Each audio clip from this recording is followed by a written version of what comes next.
नमस्कार and welcome to my YouTube channel English for all. This is Manish Rai. आज हम लेकर के आए हैं वर्ग 11 से द लीडर ऑफ मेन। जी, सिद्धार्थ चौधरी की रचना द लीडर ऑफ मेन। आइए बच्चों, किसको कहा गया है द लीडर ऑफ मेन? जैसे जैसे कहानी पढ़ते जाएंगे यह बात समझ में आती जाएगी। तो द लीडर ऑफ मेन पढ़ने से पहले आइए इसके लेखक सिद्धार्थ चौधरी के बारे में पढ़ते हैं।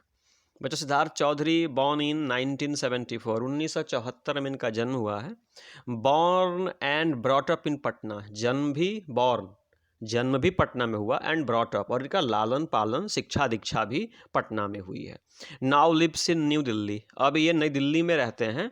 And works for a publishing house, और एक प्रकाशन में एक प्रकाशक के लिए काम करते हैं। कौन? सिद्धार्थ चौधरी। ये अपने पटना के ही हैं बच्चों।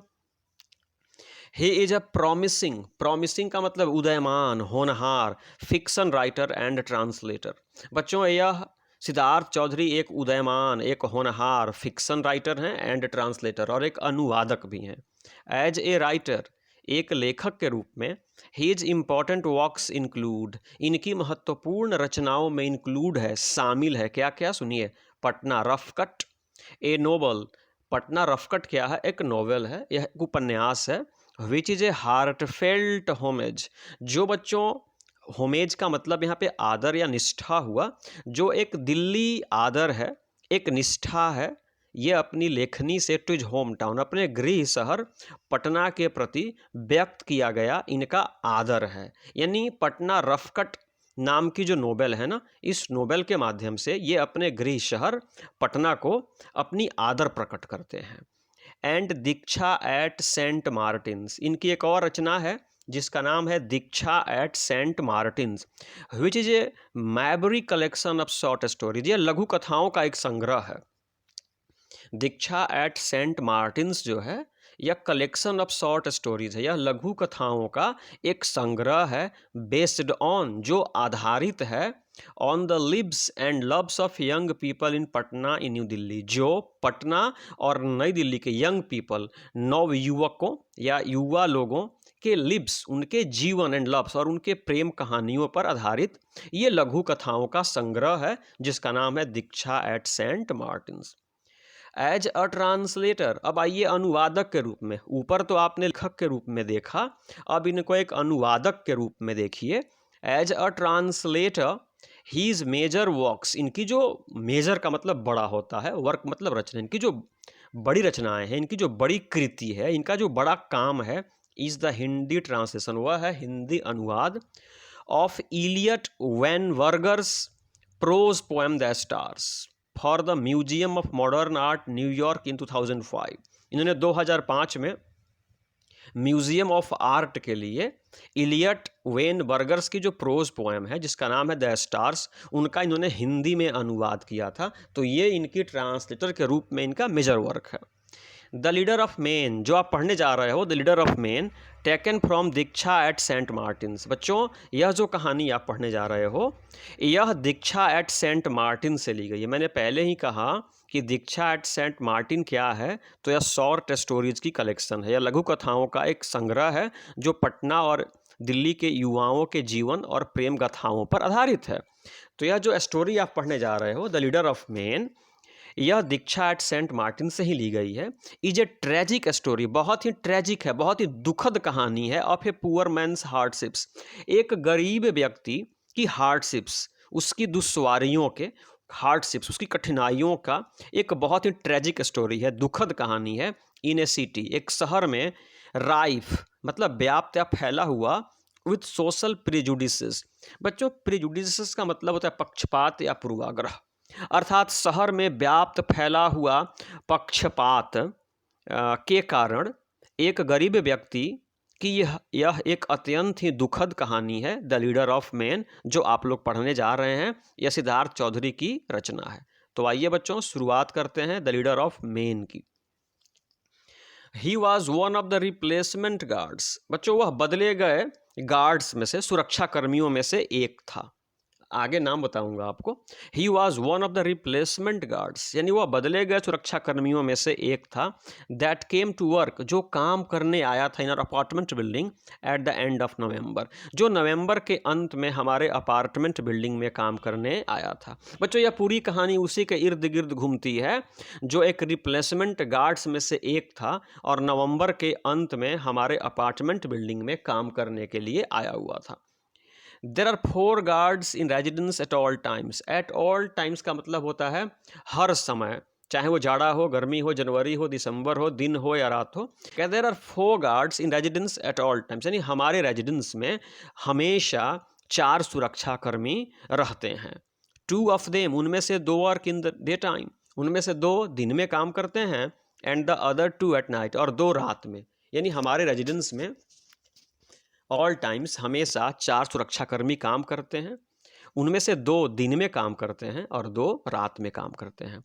They stay in poke little servant quarters, way, poke का मतलब होता है स्मॉल, वे बहुत ही छोटे से नौकरों के लिए बने क्वार्टर्स में, घरों में रहते हैं। Near the parking lot, parking lot का मतलब वो स्थान जहाँ पे गाड़ियों को खड़ा किया जाता है उसको बोलते हैं parking lot.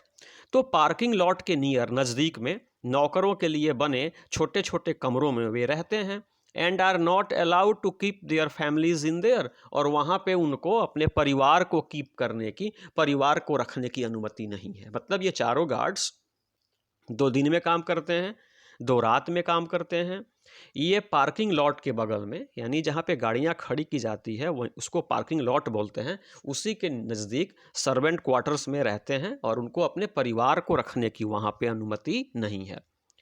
Most of this security guards are lazy, most of यानी अधिकांश, ऑफ दिस सिक्योरिटी गार्ड्स, इन सुरक्षा कर्मियों में से अधिकांश जो होते हैं ना, आर लेजी, बड़े आलसी होते हैं। मिजरेबल फेल, बड़े दयनीय और गरीब किस्म के लोग होते हैं। हु आर, जो, इट सीम्स, ऐसा लगता है, just content to survive anyhow somehow, जो किसी भी प्रकार से जिंदा रहने से ही संतुष्ट रहते हैं, वैसे ही लोग नाइट गार्ड्स का काम करते हैं, यहाँ पे लिखा गया है। Most of them are illiterate, उनमें से अधिकांश अशिक्षित होते हैं। Most of them are illiterate, अशिक्षित, अनपढ़, उनमें से अधिकांश अनपढ़ होते हैं। And of the lower castes, और छोटी जातियों के होते हैं। जो गार्ड्स होते हैं अधिकांश अनपढ़ होते हैं और वे छोटी जातियों के होते हैं, नीची जातियों के होते हैं। And amidst the gleaming Chrome, gleaming का मतलब होता है बच्चों चमकना, ऑफ द शाइनिंग कार्स, और उस अपार्टमेंट्स में आने जाने वाली चमचमाती कारों की चमक के बीच। Amidst the gleaming chrome of the shining cars, यानी उस अपार्टमेंट बिल्डिंग में आने जाने वाली चमचमाती कारों के बीच। देयर पावर्टी, उनकी गरीबी, stands out in glaring contrast, है ना, स्पष्ट रूप से साफ झलकती है। कहने का मतलब है कि उस अपार्टमेंट में चमचमाती गाड़ियां हमेशा आती हैं और जाती हैं, तो उन चमचमाती गाड़ियों के बीच इन गार्ड्स की जो गरीबी है, उनकी जो पावर्टी है ना, स्पष्ट साफ झलकती है, साफ देखी और समझी जा सकती है। आगे देखिए बच्चों, पैरा 2 में क्या हो रहा है। कह रहा है कि so I was taken by surprise, taken by surprise, इसलिए मैं तो आश्चर्य में पड़ गया था। सिद्धार्थ चौधरी कहते हैं इसलिए मैं तो आश्चर्य में पड़ गया था। व्हेन आई फर्स्ट सॉ रूप सिंह लास्ट दिसंबर, इसलिए मैं तो चौंक गया था जब मैंने पिछले दिसंबर रूप सिंह को पहली बार देखा। I was back in Patna for the summer, for the winter vacation, यानी ठंडियों की छुट्टी में मैं पटना वापस आया हुआ था। पिछली दिसंबर की बात है। तो जब मैंने रूप को देखा, आई वॉज टेकन बाई सरप्राइज, मैं आश्चर्यचकित हो गया। He was not at all like the other guards, वो अन्य गार्ड्स की तरह नहीं था, वह अन्य 3 सुरक्षा कर्मियों की तरह नहीं था। ही वॉज अराउंड 5'10", वह 5 फीट 10 इंच लंबा था। वेल बिल्ट, मजबूत कद काठी का था, गठीला बदन का हुआ था, वो अन्य गार्ड्स की तरह नहीं था। Had a long sharp patrician nose, उसकी नाक जो थी ना बिल्कुल नुकीली थी, बिल्कुल राजा महाराजा की तरह उसकी नाक थी। एंड ग्लोरियस लाइट ब्राउन मुस्टास, और उसकी जो मुस्टास थी, उसकी जो मूछ थी ना, वह बिल्कुल हल्की ब्राउन भूरी रंग की थी। That covered the upper lip, और उसकी मूछों से उसका जो ऊपरी होठ था ना वह ढका हुआ था। And curl at the ends in defiant flourish, और नीचे उसकी जो मूछ थी ना वह कर्ल्ड थी, मतलब उसकी मूछ जो थी ना वह घुंघराली थी और नीचे की तरफ लटकी हुई थी। यानी जब मैंने उसको दिसंबर में देखा मैं चौंक गया। 5 फीट 10 इंच लंबा, गठीला बदन का इंसान, नुकीली नाक और हल्की भूरी रंग की मूछ, कड़ी मूछें, और वो उसकी मूछ जो थी ना उसके ऊपरी होठ को, अपर लिप को ढक ली थी। He did credit to his name, यानी जैसा उसका नाम था ना, he did credit to his name, जैसा उसका नाम था वैसा ही उसका काम था, वैसा ही उसका लुक्स था, यानी जैसा नाम था वैसा ही वह दिखता भी था। His uniform was always ironed, यानी उसके जो यूनिफॉर्म थे, उसकी जो पोशाक थी, उसके जो कपड़े थे ना, लगता था कि अभी उस पर इस्त्री की गई है, अभी कपड़ा प्रेस किया गया है। एंड क्रिज्ड, और बिल्कुल मतलब प्रेस करके क्रीज बैठाया हुआ कपड़ा पहनता था। And the shoes were gleaming black, और उसके जूते हमेशा काले रंग में चमचम चमचम चमकते थे, ऐसा गार्ड था वो। He was so different from his little Brethren, ये जो देख रहे हैं ना बच्चों ब्रदरन, तो लिखा हुआ है कि ही वॉज सो डिफरेंट, वह बहुत अलग था, बहुत भिन्न था, बिल्कुल जुदा था। फ्रॉम लिटिल ब्रदरन, उसके जो 3 अन्य उन गार्डों से, उन ब्रदरन से, उन भाइयों से वह बिल्कुल अलग था। in mismatched uniforms and dusty brown kids that he was actually a revelation to sense of the word, यानी जो अन्य 3 गार्ड थे बच्चों ना, उनके कपड़े जो थे ना हमेशा धूल धूसरित हुआ करते थे, हमेशा गंदे हुआ करते थे, मिसमैच्ड हुआ करते थे, लेकिन इसके कपड़े चमचमाते थे, लगता था कि अभी प्रेस किए गए हैं। इसके जूते भी चमकते थे बच्चों, यह हमेशा मूँछों पे ताव फेरता था, 5 फीट 10 इंच लंबा था बच्चों, 5 फीट 10 इंच लंबा था, इसकी नाक राजा महाराजा की तरह थी। इस प्रकार से वह बाकी अन्य 3 गार्ड से बिल्कुल जुदा था। He simply did not fit in at all, वह बिल्कुल उस कार्य के लिए उपयुक्त नहीं था, यानी उसके जैसे व्यक्ति को गार्ड का काम नहीं करना चाहिए था। लेकिन बच्चों मजबूरी, गरीबी जो होती है ना, क्या ना करवा देती है इंसान से। तो सिद्धार्थ चौधरी कहते हैं कि simply did not fit in at all, वह बिल्कुल भी उस काम के लिए उपयुक्त नहीं था, मतलब वह नौकरी उसके लायक नहीं थी, लेकिन मजबूरी में करना पड़ रहा था। आगे सुनिए क्या होता। So the first time I saw him, इसलिए जब पहली बार मैंने उसको देखा, he was at the reception counter, वह रिसेप्शन काउंटर पे खड़ा था, इन द लॉबी, वह प्रतीक्षा कक्ष में, लॉबी में, रिसेप्शन काउंटर पे, स्वागत काउंटर पे वह खड़ा था। And was getting a dressing down from mister Kedia, dressing down, और वह मिस्टर केडिया से डांट सुन रहा था। ड्रेसिंग डाउन का मतलब चाइल्ड करना या स्कॉल्ड करना होता है। तो जब मैंने उसको पहली बार देखा, रिसेप्शन काउंटर पे खड़ा था लॉबी में, और केडिया उसको डांट रहा था। Mister Kedia lives right across our flat in F9, mister Kedia right across ठीक सामने, लिव्स मतलब रहते हैं, राइट अक्रॉस ठीक सामने, और फ्लैट इन F9 यानी हमारे ठीक सामने F9 नामक फ्लैट में मिस्टर केडिया रहते हैं। He has sundry business interests, sundry का मतलब विविध होता है बच्चों, उनकी कई वो व्यावसायिक रुचियां हैं। And is reputed to be fairly rich, और उनको बड़ा अमीर माना जाता है, बड़ा धनी माना जाता है बच्चों। उस अपार्टमेंट में जितने भी लोग रहते थे ना, उन सभी लोगों में सबसे अमीर थे कौन? मिस्टर केडिया, और वे ही रूप सिंह को डांट पिला रहे थे। आइए कुछ चर्चा करते हैं मिस्टर केडिया की।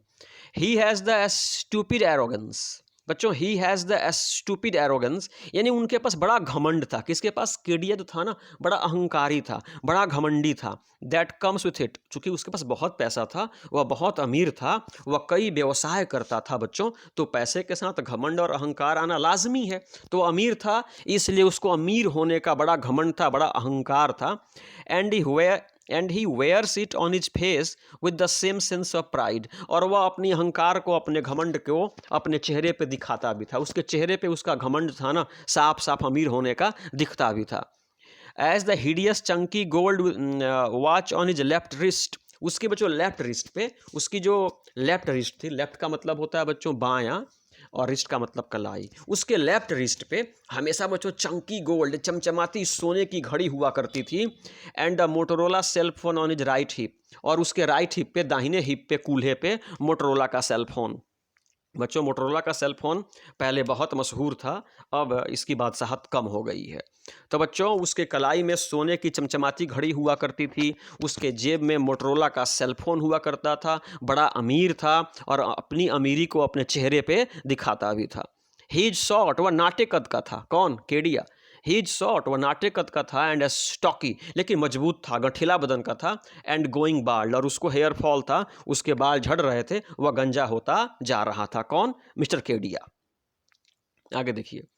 His face has started to bloat from excess of astro beer. जैसे एस्ट्रो बियर पीने के बाद चेहरा फूलता जाता है ना अहंकार में, वैसे ही उसका भी चेहरा अहंकार में फूलता जा रहा था। He is in the kind of the magnet to make upward enterprising man. वो बड़ा उद्यमी किस्म का व्यक्ति था, नई नई आइडियाज सोचने वाला व्यक्ति था।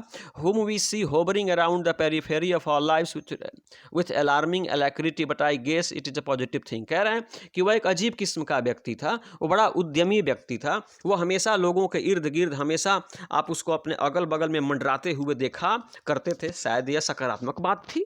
नंबर 4 में चलते हैं बच्चों। Kedia is a consummate consumer. बच्चों लिखा हुआ है Kedia is a consummate consumer. Consummate का मतलब था कंप्लीट। केडिया जो था ना एक कंप्लीट यानी पूर्ण उपभोक्ता था। केडिया जो था, आप केडिया के बारे में समझ रहे हैं अभी, केडिया जो था ना एक कंज्यूमेट कंज्यूमर था, एक पूर्ण मतलब ग्राहक था, पूर्ण कंज्यूमर था। A true child of his times, अपने काल का एक सच्चा बच्चा था वो। He has to buy things render to live, यानी उसको जीने के लिए नई नई वस्तुओं को खरीदना पड़ता था। कहने का मतलब इतना अमीर था बच्चों, शॉपिंग की उसकी आदत थी, अगर वो वस्तुएं ना खरीदे तो उसकी मृत्यु हो जाए। तो ये कह रहा है कि he has to buy things random to live, यानी उसको जीने के लिए अकस्मात रूप से वस्तुओं को खरीदना पड़ता था। टू सर्वाइव, जीवित रहने के लिए अगर वो वस्तुएं को ना खरीदे, अगर वो सामान ना खरीदे, शॉपिंग ना करे तो उसकी मौत हो जाए। To find a purpose of for his life, यानी उसके जीवन का उद्देश्य ही था नई नई वस्तुओं को खरीदना, अपने घरों में लाना। When he consumes he lives, जब वह वस्तुओं को खरीदता है ना, जब वो खरीदारी करता है तभी वह जीवित है, अगर वो खरीदारी करना बंद कर दे तो उसकी मृत्यु हो जाए, इतना अमीर था वो। Buying is is brand of निर्वाण। बच्चों निर्वाण समझते हैं ना, तो लिखा हुआ है कि बाइंग यानी वस्तुओं को खरीदना, इज ब्रांड ऑफ निर्माण, उसको मोक्ष पाने का तरीका है। यानी वो वस्तुएं ना खरीदें तो उसको मोक्ष ही ना मिले, यानी मोक्ष पाने के लिए वह वस्तुओं खरीदता। इतना अमीर है कि जो मर्जी वो खरीदता है, रात दिन खरीदता है, अगर ना खरीदे तो उसकी मौत हो जाए, क्योंकि जीवन वह खरीदने के लिए ही जी रहा है। If a new car is not launched in the next 6 months, अगर अगले 6 महीने में कोई नई कार बाजार में लॉन्च न हो, न उतारी जाए, he may simply fold up and die, वह हाथ पैर मोड़ लेगा और उसकी मौत हो जाएगी। यानी कहने का मतलब है कि वह हर 6 महीने में अपनी गाड़ी बदल लेता था। बाजार में जैसे ही कोई नई गाड़ी आती थी वह उस गाड़ी को खरीद लेता था। अगर 6 महीने के अंदर कोई नई गाड़ी न आए ना तो शायद उसकी मौत ही हो जाए, या उसके जीवन जीने का तरीका था। किसका? केडिया का। कितना अमीर है, कितना अहंकारी है, यू कैन इमेजिन। नंबर 5 चलते हैं बच्चों। Back to a story now, आओ फिर से कहानी पे लौट आते हैं। सिद्धार्थ चौधरी कहते हैं अभी तो हम केडिया के बारे में चर्चा करने लगे थे, आइए अब कहानी पे लौट आते हैं। देयर वॉज रूप Singh standing behind the counter and Kedia in front of him. बच्चों काउंटर के पीछे रूप सिंह वॉज स्टैंडिंग, रूप सिंह खड़ा था, and Kedia in front of him, और केडिया उनके सामने खड़ा था, साउटिंग चिल्ला रहा था, गरज रहा था। एंड एनदर मैन, और एक और आदमी who just looked like Kedia, एक और व्यक्ति जो ठीक केडिया की तरह दिख रहा था, गोल्ड वॉच, उसकी कलाई पे भी सोने की घड़ी थी एंड ऑल, उसके जेब में भी बड़ा मोबाइल था, जेस्टिकुलेटिंग यानी हाथ पैर वो भी भांज रहा था, फ्रेंटिकली पागलों की तरह, and shouting in the same breath.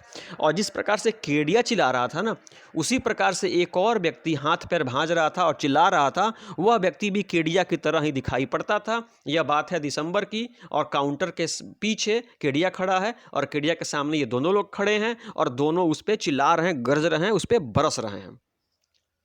They were both very angry with Roop, वे दोनों लोग यानी केडिया और केडिया का एक दोस्त, वेरी एंग्री, बहुत नाराज थे विथ रूप, किससे? रूप सिंह से वो बड़ी नाराज थे। फॉर सम रीजन और अदर, किसी कारणवश वे लोग रूप से बहुत नाराज थे। नॉर्मली साधारणतः I would not have stopped, साधारणतः मैं वहाँ नहीं रुकता, बिकॉज एवरी फ्यू डेज और so Kedia shout at one walk or other. कह रहे हैं रूप ये सिद्धार्थ चौधरी कि मैं साधारणतः वहाँ नहीं रुकता, क्योंकि केडिया हर दिन आए दिन किसी न किसी दिन वह किसी न किसी कर्मी पे बरसता रहता था, डांटता रहता था, इसलिए मैं नहीं रुकता। लेकिन सुनिए क्या होता है। He is the president of our owners association, वह हमारे जो अपार्टमेंट बिल्डिंग है ना उसके ऑनर्स एसोसिएशन का वह प्रेसिडेंट है, अध्यक्ष है।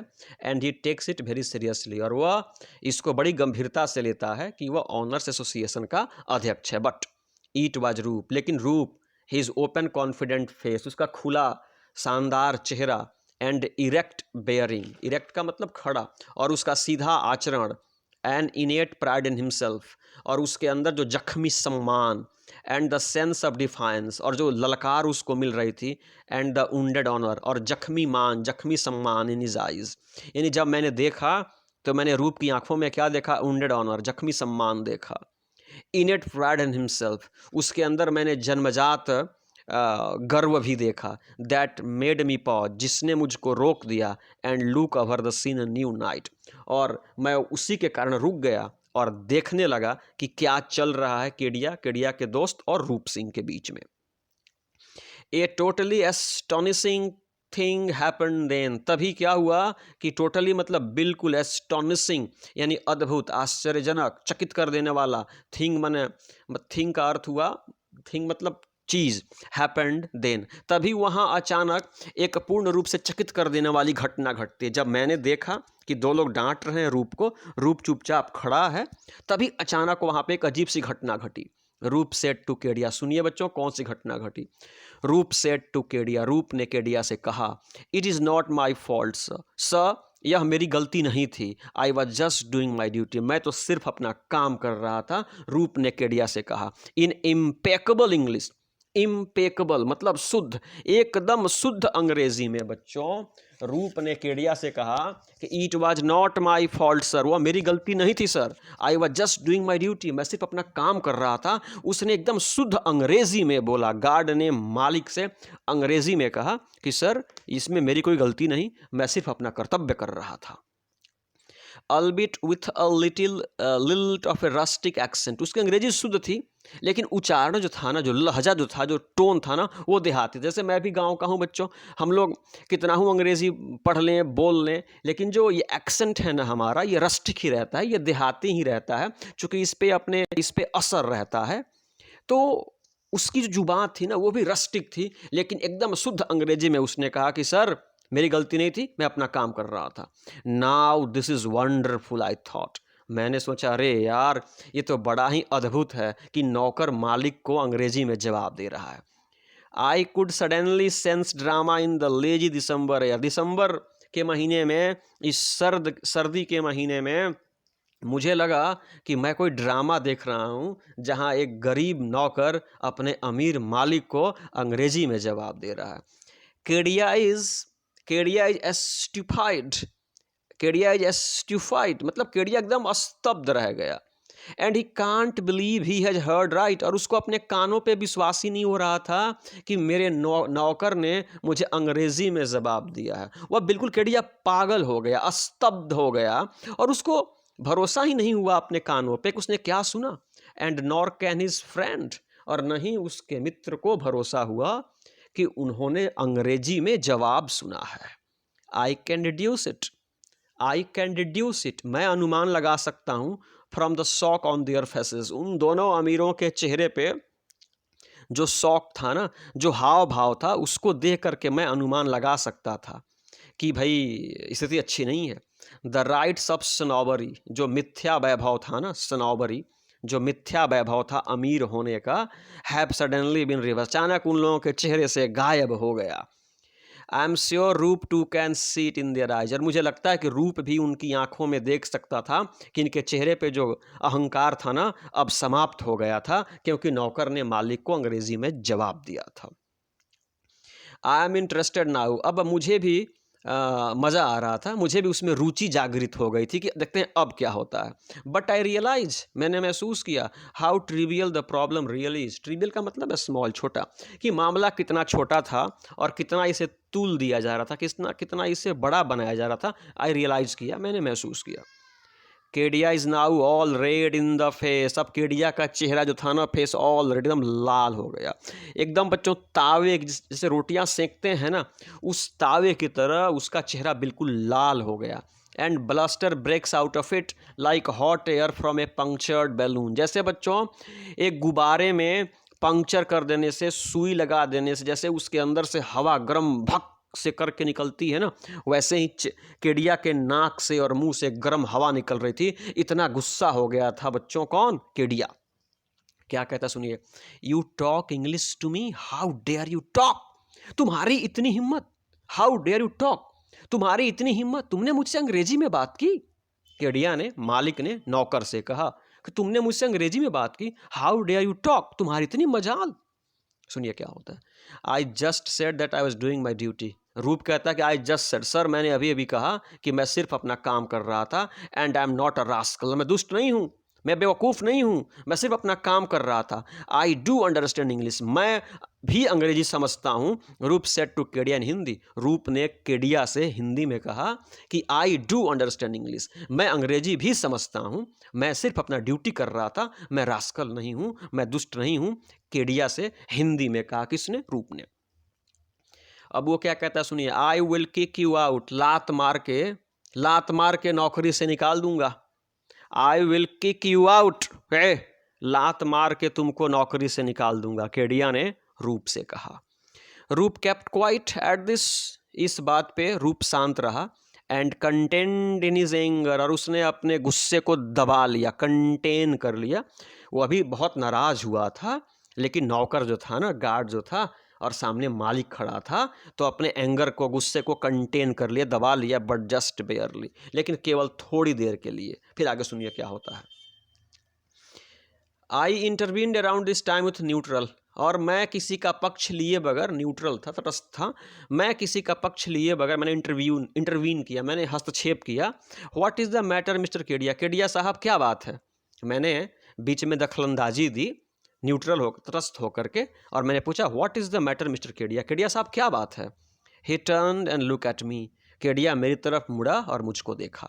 Normally he doesn't ever acknowledge my presence, सामान्यतः वह मेरी प्रेजेंस को, उपस्थिति को एक्नॉलेज नहीं करता, वो स्वीकार नहीं करता। बट दैट डे, लेकिन उस दिन, I could see he was glad, लेकिन उस दिन मैंने देखा कि मेरे यहाँ होने से केडिया खुश था। यानी मेरे होने से केडिया खुश नहीं होता था, लेकिन उस दिन वहाँ उस घटना जब घट रही थी ना तो मैं वहाँ पे था, तो उस दिन मेरे होने से वह खुश था। He thought of me as an ally, उसने मुझे अपना एक एलाई समझा, एक साथी समझा, दोस्त समझा, मित्र समझा। अगेंस्ट द क्लास एनिमी, जो क्लास एनिमी होता है ना, वर्ग शत्रु, यानी अमीर एक तरफ और गरीब एक तरफ। केडिया ने सोचा मैं भी अमीर हूँ, ये भी अमीर है, अमीर अमीर दोस्त गरीबों पर टूट पड़ेंगे, इसलिए उसको लगा कि मैं उसका साथी हूँ, एलाई हूँ। But soon I would prove to be the contrary, लेकिन शीघ्र ही उसको ये महसूस हो गया कि मैं उसका दोस्त नहीं बल्कि कॉन्ट्ररी, जस्ट अपोजिट साबित हुआ। यानी मैंने केडिया का साथ नहीं दिया, उसने सोचा कि यह मेरा साथ देगा अमीर होने के नाते, लेकिन मैंने उसका साथ नहीं दिया। आगे क्या होता है सुनिए। Ritwik good you are here, Ritwik उनके घर का नाम था बच्चों। तो Ritwik good you are here, अरे ऋत्विक बहुत अच्छा हुआ कि तुम यहीं पे हो। He started to speak in English, वो अंग्रेजी में बोलना शुरू किया, केडिया ने भी अंग्रेजी में बोलना शुरू किया। अरे ऋत्विक बहुत अच्छा हुआ कि तुम यहीं हो। But I guess better sense prevailed, लेकिन मैंने गेस किया, मैंने अनुमान लगाया, बेटर सेंस प्रिवेल्ड, उसको होश आया। And he switched over to Hindi, और अंग्रेजी बंद करके स्विच ओवर टू हिंदी में बोलना शुरू कर दिया। Which was worse than his English, जो बस उसकी हिंदी थी ना, उसके अंग्रेजी से भी बुरी थी। गुस्से में था वो, तो अंग्रेजी में बोलना शुरू किया, लेकिन होश आया, हिंदी में शुरू किया, तो उसकी हिंदी उसके अंग्रेजी से भी बुरी थी। My friend mister Sharma, here the man smile and I smiled back, ये देख रहे हो ना, ये मेरे मित्र हैं, शर्मा जी हैं। तो शर्मा जी मुझको देख के मुस्कुराए, और मैं भी उनको देख करके मुस्कुराया। Came to see me 15 minutes back, अरे 15 मिनट पहले शर्मा जी मुझसे मिलने के लिए आए थे, सुन रहे हो ना, 15 मिनट पहले शर्मा जी मुझसे मिलने के लिए आए थे। And this idiot of a guard, और इस बेवकूफ़ गार्ड ने would not let him come up to my place, और इस बेवकूफ़ गार्ड ने शर्मा जी को मेरे पास आने से मना कर दिया, मेरे पास नहीं आने दिया। ये मेरे दोस्त हैं, ये मेरे मित्र हैं, मेरे मेहमान हैं, ये मुझसे मिलने के लिए 15 मिनट पहले आए थे, इसने मुझसे मिलने नहीं दिया। सुनिए क्या होता है। I come here every week, मैं यहाँ हर सप्ताह आता हूँ। And this has never happened to me before, Sharma ji कह रहे हैं कि मैं हर सप्ताह यहाँ पे आता हूँ। And this has never happened to me before, इसके पहले ऐसा मेरे साथ कभी हुआ नहीं है, कभी मुझे रोका नहीं गया है। He wanted me to talk to mister Kedia over the intercom, ये जो गार्ड है ना, ही वॉन्टेड, ये चाहता था कि मैं केडिया साहब से इंटरकॉम पे बात करूं, एंड व्हेन आई रिफ्यूज्ड, और जब मैंने इंटरकॉम पे बात करने से मना कर दिया, ही फिजिकली स्टॉप्ड मी, तो इसने शारीरिक रूप से मुझे अंदर जाने से रोक दिया, उसने मेरे हाथ पकड़ लिए। Me from going up stair, सीढ़ियों से ऊपर चढ़ने से इसने मना कर दिया, इसने मेरे हाथ पकड़ दिए, इसने मुझको अंदर नहीं जाने दिया। ये कह रहा था कि पहले आप इंटरकॉम पे केडिया साहब से बात कर लीजिए, यदि वह आपको अंदर आने की अनुमति देते हैं तो मैं आपको जाने दूंगा, अगर नहीं देंगे तो मैं आपको जाने नहीं दूंगा। कह रहा है ये, देख रहे हो ना बच्चों। तो गार्ड का काम ही है अपार्टमेंट की सुरक्षा। तो सुरक्षा की दृष्टि से इसने कहा था ना कि आप केडिया साहब से फ़ोन पे बात, इंटरकॉम पे बात कर लीजिए, अगर वो कहते हैं कि भाई अंदर आने दो, जाने दूंगा। लेकिन शर्मा जी ने इंटरकॉम पे बात करने से मना कर दिया, क्योंकि वे भी अमीर थे, और अमीर होने के साथ अहंकार तो आता ही है, वे भी अहंकारी थे। अतः बच्चों यहाँ पे गार्ड की कोई गलती तो थी नहीं, लेकिन बिना गलती के भी सजा मिल रही है। सुनिए आगे क्या होता है। आई फेल्ट एम्बैरेस्ड, मुझे शर्मिंदगी महसूस हुई। आई फेल्ट एम्बैरेस्ड, मुझे शर्मिंदगी महसूस हुई। In being involved with something as stupid as this, इस प्रकार के बेवकूफ़ी भरे मामले में शामिल होने में भी मुझे शर्मिंदगी महसूस हुई। बट स्टिल आई सेड, लेकिन फिर भी मैंने कहा, he was only doing his duty and moreover he is new and doesn't know you. Sharma ji, फिर भी मैंने कहा, Sharma ji, he was only doing his duty, अरे रूप तो केवल अपना काम कर रहा था, एंड मोर ओवर, इसके अलावा ही इज़ न्यू, वह नया है, अभी नवंबर के अंतिम सप्ताह में ही आया हुआ है, एंड डजंट नो यू, वह आपको नहीं जानता है, वह आपको नहीं पहचानता है, इसलिए उसने इंटरकॉम पे बात करने के लिए कहा, वह नया है, आपको नहीं पहचानता है। मैंने कहा, सुनिए कड़िया क्या कहता है, ही इंसल्टेड माई गेस्ट, अरे अच्छा, इसने मेरे मेहमान का अपमान किया है, मेरे गेस्ट को इंसल्ट किया है। केडिया साउटेड, केडिया चिल्लाया, but there was not much conviction in his voice anymore, लेकिन अब उसकी आवाज़ में, अब उसकी वॉइस में वो कन्विक्शन नहीं थी, वो आत्मविश्वास। चिल्लाया कि इसने मेरे मेहमान का अपमान किया है, लेकिन अब उसके चिल्लाहट में आत्मविश्वास नहीं था। आगे सुनिए, these rules have been made by mister Kedia and mister Singh was only doing what he has been told to do so, and it is for your own safety. मैंने कहा कि this rules have been made by you mister Kedia, mister Kedia साहब, ये नियम आप ही के द्वारा बनाए गए हैं। And mister Singh was only doing what he has been told to do so, और सिंह, रूप सिंह वही कर रहा है जो आपके द्वारा बनाया नियम कहता है। केडिया साहब, यह नियम आप ही ने बनाया है, और रूप तो वही कर रहा है जो आपका नियम कहता है, और ये तो रूप जो कुछ भी कर रहा है फॉर योर सेफ्टी, आप ही लोगों की सुरक्षा के लिए कर रहा है। इसने गलत क्या किया कि आप लोग इसको डांट रहे हो? मैंने उनसे कहा, सुनिए क्या होता है। Sharma and Kedia glared at me, बच्चों शर्मा और केडिया, दोनों अमीर, दोनों घमंडी, दोनों अहंकारी, ग्लेयर्ड एट मी, मुझको घूरने लगे, दोनों मुझको घूरने लगे। एंड देन केडिया सेड, और तब केडिया ने कहा, Ritwik, I am going to complain to your father, मैं तुम्हारे पापा के पास तुम्हारी शिकायत करूंगा। अरे ऋत्विक, मैं तुम्हारे पापा से तुम्हारी शिकायत करूंगा। You don't even know how to talk to your elders, you don't even know, तुम्हें ये भी पता नहीं हाउ टू टॉक, कैसे बात करें, टू योर एल्डर्स, अपने से बड़ों से कैसे बात करें, तुम्हें पता नहीं। आई स्माइल्ड एट हिम, मैं मुस्कुराया, एंड केप्ट क्वाइट, और चुप रहा। जब उन्होंने मुझसे कहा कि अच्छा तुम्हारे बाप से तुम्हारी शिकायत करूंगा, तुम्हें ये भी पता नहीं कि बड़ों से कैसे बात करते हैं, मैं मुस्कुराया, एंड केप्ट क्वाइट, और चुप रहा। He went away hurriedly into the elevator, वह तेज कदमों से, hurriedly जल्दी से, तेज कदमों से एलिवेटर, लिफ्ट में चले गए, with his friend in tow, और पीछे पीछे वह घमंडी अहंकारी शर्मा जी भी, आई टुक द स्टेयर्स, भी वे दोनों एलिवेटर से, लिफ्ट से चले गए, और मैं सीढ़ियों से ऊपर चढ़ने लगा। बच्चों, यह इंटरेस्टिंग स्टोरी, दिल को छू लेने वाली कहानी की अगली वीडियो भी बहुत जल्द आएगी, तो इस वीडियो को शुरू से अंत तक देखें, दूसरी वीडियो का इंतजार करें। अगर यह वीडियो आपको अच्छी लगी तो चैनल को प्लीज़ सब्सक्राइब करें, लाइक करें, कंजूसी ना करें, अपने मित्रों से भी शेयर करें, अपने सुझाव भी दें, आपके सुझावों पे मैं अमल करूँगा। इसी वादे के साथ, जय हिंद।